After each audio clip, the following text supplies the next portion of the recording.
ವಿದ್ಯಾರ್ಥಿನಿ ಆಗಿರುವಂಥ ನೇಹಾ ಹಿರೇಮಠ ಅವರು ಕಾಲೇಜ್ ಆವರಣದಲ್ಲಿ ಒಂದು ಬರ್ಬರ ಹತ್ಯೆ ಆಗಿರುವಂಥದ್ದು ಎಲ್ಲರೂ ಇಡೀ ರಾಜ್ಯ ಅಷ್ಟೇ ಅಲ್ಲ ಇಡೀ ದೇಶನೇ ನೋಡಿರುವಂಥದ್ದು ಮತ್ತು ಇಡೀ ಜಗತ್ತನ್ನೇ ಕರ್ನಾಟಕದ ಕಡೆ ನೋಡುವಂಥದ್ದು. ಕರ್ನಾಟಕದಲ್ಲಿ ತಂದೆ ಆಗಿರುವಂಥ ಇತಿಹಾಸ ಇತ್ತು.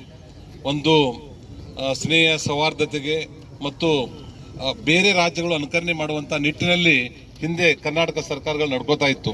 ಇವತ್ತಿನ ಕಾಂಗ್ರೆಸ್ಸಿನ ಸರ್ಕಾರ ಇವತ್ತು ಮುಸ್ಲಿಮರ ಓಲೈಕೆಗಾಗಿ ಎಲ್ಲ ರೀತಿಯ ಒಂದು ಹಿಂದೂಗಳ ಮೇಲೆ ದೌರ್ಜನ್ಯ ಮಾಡ್ತಾ ಇರುವಂಥದ್ದು ಎಲ್ಲರಿಗೂ ಗೊತ್ತಿರುವಂಥದ್ದು.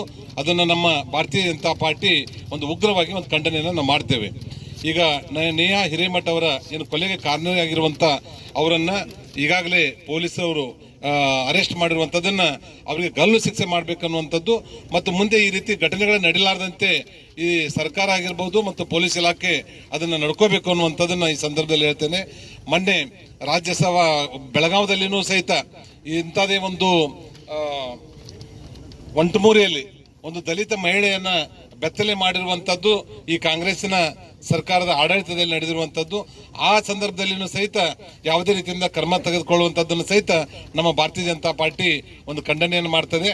ಇದು ಅಲ್ಲದೆ ಮೊನ್ನೆ ನಡೆದಿರುವಂಥ ರಾಜ್ಯಸಭಾ ಚುನಾವಣೆಯಲ್ಲಿ ಒಂದು ವೋಟ್ ಹಾಕಲಿಕ್ಕೆ ಬಂದಿರುವಂಥ ಸಂದರ್ಭದಲ್ಲಿ ವಿಧಾನಸಭೆ ಒಳಗಡೆನೆ ಪಾಕಿಸ್ತಾನಕ್ಕೆ ಜಯವಾಗಲಿ ಅನ್ನುವಂಥ ಘೋಷಣೆ ಹಾಕಿದ್ ನೋಡಿದ್ರೆ ನಾವು ಭಾರತ ದೇಶದಲ್ಲಿದ್ದೀವೋ ಇನ್ನು ಪಾಕಿಸ್ತಾನದಲ್ಲಿದ್ದೀವೋ ಅನ್ನುವಂಥದ್ದನ್ನ ಮತ್ತು ಅದ್ರ ಘೋಷಣೆ ಹಾಕಿದಂಥವ್ರಿಗೆ ಈ ಕಾಂಗ್ರೆಸ್ಸಿನ ಸರ್ಕಾರ ಅವರಿಗೆ ಸಪೋರ್ಟ್ ಮಾಡ್ತಾ ಇರುವಂಥದ್ದು ಒಂದು ದುರ್ದೈವ. ಇಂಥ ಸರ್ಕಾರ ನಮ್ಮ ಕರ್ನಾಟಕ ರಾಜ್ಯದಲ್ಲಿ ಇರಬಾರ್ದು, ಸಾಧ್ಯವಾದಷ್ಟು ಬೇಗನೆ ಅದು ತೊಲಗಬೇಕು ಅನ್ನೋಂಥದ್ದನ್ನು ಸಹಿತ ಈ ಸಂದರ್ಭದಲ್ಲಿ ನಾನು ಹೇಳಿಕೆ ಇಚ್ಛೆ ಪಡ್ತಾ ಇದ್ದೀನಿ.